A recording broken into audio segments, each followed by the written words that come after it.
Netflix series Kulup reawakens Turkish Jewish heritage. An Ottoman sultan with a crescent mustache does not appear in this Turkish drama, nor does it focus on the daily activities of a wealthy family living in a villa on the Bosphorus. When it comes to focusing on Istanbul's Jewish community, the club, Turkish Kulup, takes a different approach. Istiklal Caddesi, Turkey's most famous street, serves as the backdrop for the show, but its characters are mainly non-Muslims whose native language is not Turkish, a rarity in depictions of the country's history. A late 15th century expulsion from Spain brought Ladino, a Judeo-Spanish dialect, to the Ottoman Empire. There is a sense of nostalgia in the show for a more diverse Turkey, where religious minorities were more prevalent. Istanbul's 864,000 residents had a non-Muslim majority in the early 20th century, before the Ottoman Empire fell. After the First World War, and the declaration of the Turkish Republic in 1923, this ratio shifted to a Muslim majority.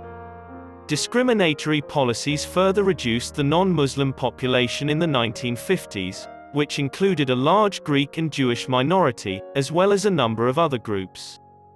Because of this, the club tells a story that is rich in depictions of rituals and dialects that have long since been forgotten.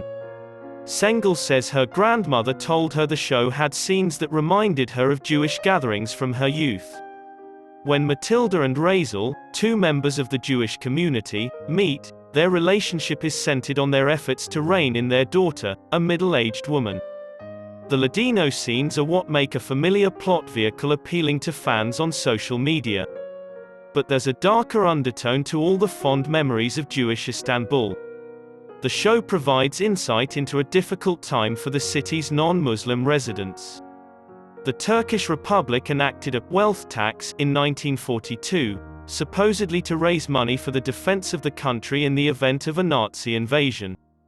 An academic who wrote The Wealth Tax and the Politics of Turkification believes that this tax was implemented in order to nationalize the Turkish economy and lessen the influence of ethnic minorities, namely the Greeks, Armenians and Jews in the country at the time of implementation.